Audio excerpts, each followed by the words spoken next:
pride failed me. I convinced myself I'd explained everything.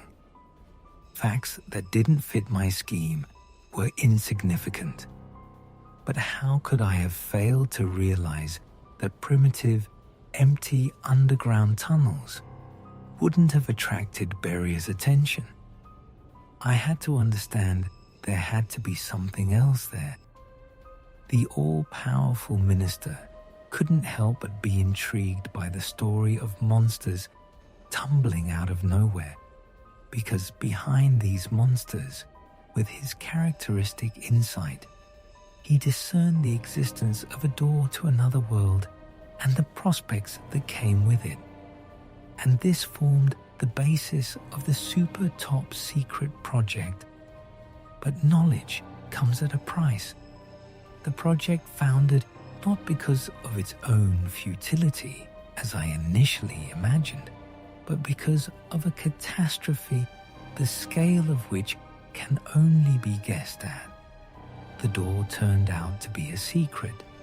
Spatial changes in the ring were accompanied by temporal changes, changes that, moreover, extend beyond the ring's boundaries. I could have guessed this before, without personally experiencing the reality of rapid aging. Why the hell did I treat the information about the ban on settling here so leniently, explaining the taboo away with natural and religious reasons? Only now did I understand that living here truly was mortally dangerous. The pillar was active, and the time radiation, as I called it, was active even on the surface, where life expectancy was significantly shorter than at a safe distance from the cursed place. This is the Seinar phenomenon. Only now do I fit the Bashkir legend, recorded in the Kishtim region, into the general pattern of what I know. It is similar to tales of many peoples about a day spent in an enchanted kingdom, which turns into years in real life. Only here, it's the other way around. The proud Sagandik, separated from his comrades and hunting in a forbidden place, returns to the fire as a very old man in whom no one can recognize the young hero. I myself am the living embodiment of this legend. Forgive me, those who began to collapse the column. Now I know this happened not after construction began, but even before the idea of a metro had occurred to anyone. And it wasn't a matter of waste disposal, but a tense struggle for survival. At some point, a catastrophe struck, clearly revealing the danger lurking in the center of the ring, and the explorers of the entrance to another world, to the best of their knowledge and abilities, attempted to isolate the existing city from the unknown radiation, causing old age and death. Remember Chernobyl. Remember the sarcophagus over Block 4. Remember how many lives and health its construction cost. Remember and remember these people with kind words. Here in Snezhinsk, a feat comparable in heroism to that of the Chernobyl victims and the liquidators of the Mayak chemical plant accident, was accomplished. A feat that perhaps no one will ever know. No one will know how many people, scientists, engineers, workers, aged and died before the eyes of their comrades, accumulating lethal doses of age in just a few minutes of work near the column. Doing what had to be done. Again, forgive me. Forgive my thoughts for being unfair to you, even in my reasoning. Perhaps at first, the time radiation was completely blocked by thousands of tons of soil, and experiments showed that everything was clean. And so the insane idea of building this ill-fated metro crept into someone's brainless head. And no one thought that the column, perhaps even under the sarcophagus, continues its unknown work. Lord, enlighten us, guide us on the true path, and reveal when will we finally stop building kindergartens near reactors, erecting schools on radioactive wastelands, constructing sanatoriums next to poisoned rivers, when we truly understand that we live on Earth for something greater than momentary greed and vanity. And perhaps, until we comprehend this with our own eyes, it is better for our own hands to do so. Wither away completely, rather than commit such madness. When I came to, sprawled across the base of the column, I discovered a handful of dust where the pistol and the burned-out torch had been, that same slippery greyish dust. Yes, the sarcophagus over the column had failed, hour after hour, day after day, destroying, crushing, evaporating the mountains of soil that filled it, and perhaps even feeding on it. The column continued to function, and then came a moment when the hopes of those who had erected the sarcophagus were dashed. The radiation once again erupted. The adventure failed. Thanks for trying. Construction was halted, access to the dungeon was blocked, and the city was abandoned to its fate. Again and again I ask myself, why did this happen? I don't believe that the fates and decision makers lacked the foresight to understand the extent of the ring's danger. Nor do I believe that they lacked the resources to evacuate the city and rebuild it in a new location. Nor do I believe that they lacked the decades to do so. If there was anything they lacked, it was common decency. The city where thousands of people lived, worked, and loved was abandoned to its fate. To death. Of course, it couldn't be compared to the instantaneous destruction of a neutron bomb. While near the column, a person aged and died in a matter of minutes. Up above, death was no longer so obvious. Life was simply shortened. And who in our seemingly God-cursed country could care less about the increasing number of early deaths? The residents of Snezhinsk themselves? Well, the curious, if there were any, were kept in their place by reminders of the regime requirements and the specifics of production, casually but meaningfully nodding at the fish-like bodies of the bombs, as if to say, we're not assembling irons.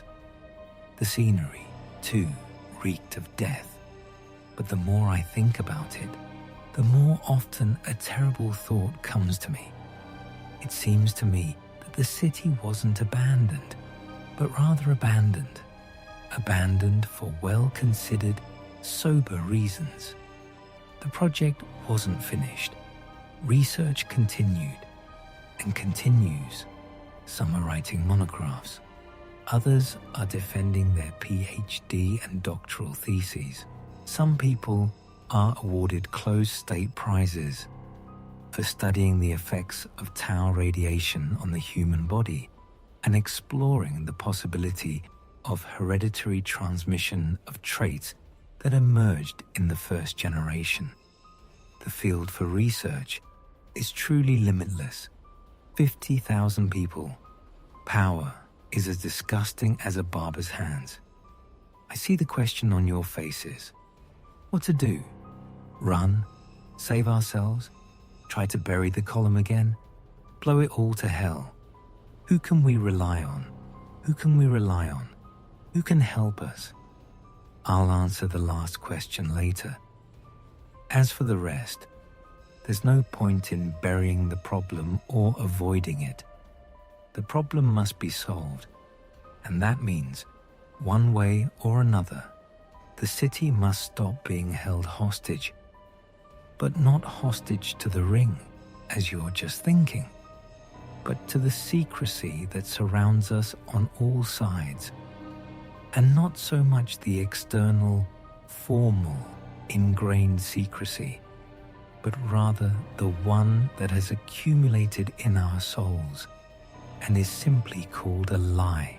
Its snows have covered our city, shrouded it in a weightless but reliable blanket, shrouded it in an impenetrable shroud, preventing us from looking at ourselves from the outside, preventing us from soberly assessing our actions and deeds. And this, it seems to me, is the root of all our current troubles. Uncle Collier used to say, a person must always be aware of what they're doing, thoroughly aware. Yes, the column sows death and breeds monsters, but I'm sure these are all external, secondary signs. So don't you think that whoever first decided to hide them from the world simply blocked the understanding of the phenomenon's essence, and thereby doomed us to suffer from these side effects? And don't you also think that having become accustomed to living in an atmosphere of half-truths and sometimes outright lies, we ourselves have unwittingly aided them in this? The column isn't evil. It's merely a soulless mechanism. You can't get close to a nuclear reactor either, but that doesn't mean it's designed entirely for harm. You just need to understand how to use it properly. And one more thing, behind every mechanism there's a mind. Remember, when I woke up, I found a handful of dust, all that remained of a torch and a pistol, but I myself did not turn to dust. This inspires optimism and makes me hope that my last foray into the dungeon will not truly be the last for all of us. I remember well what I saw after the monster that leaped at me disappeared again into the blue mist. Therefore, I think I know how to answer your last question. I know who can help us. I'll tell you how to find him. To begin with, you need to go out onto the streets of Snezhinsk. Walk along its lovely, snow-covered streets. Breathe in its clean, frosty air. Look around. Smile at the girls you meet. Help an old lady carry her bag. Help a child cross the road. And then, without rushing anywhere, get to Yubileyny. Go down into the left of the two wells on its eastern slope. Walk, crawl to an inconspicuous metal door. Enter a short corridor. Squeeze through a narrow opening. Go down 200 steps. Wave to Kurchatov.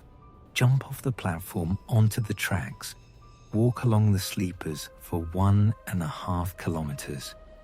Climb onto the Rabochaya platform. Crawl under the third bench from the left. Pass a long line of trolleys. Step into the flowing dust of the hall. Go up to the column. Be patient. And, having waited for the blue fog, without thinking, without hesitating, without a second's delay, to plunge into its shining, enveloping depths, and at the same moment feel strong, reliable hands of support, and, opening your eyes, see before you young, perky, cheerful people, so similar to those depicted on the mosaic panels of the Snezhinsky metro. And then you just need to look more closely at their faces to realize with amazement that these are the same people who fill the streets, boulevards, and squares of the city. These are our friends, relatives, acquaintances. Only in their gaze there is no trace of mental turmoil, disappointment, grief, callousness. There is no trace of pain and fatigue, hatred and submission that seem to be imprinted forever. None of this is there. Everything has disappeared like dirty snow under the rays of the sun, like black ice broken by spring water, like a false mask torn off by the wind. It has disappeared, and only the dazzling blue radiance of an eternally young soul remains Snezhinsk, a radiance that fuses strength and kindness, joy and spirituality. And in that moment, that bright moment of awareness and wonder, a warm, heart-enveloping wave will finally wash over you, the long-awaited understanding that it is they, the Snezhinsk people, fellow countrymen, townspeople, brothers. It is they, only they, only they and no one else, who can help us in all our troubles, in all our sorrows and hardships. Only they can help us and ourselves.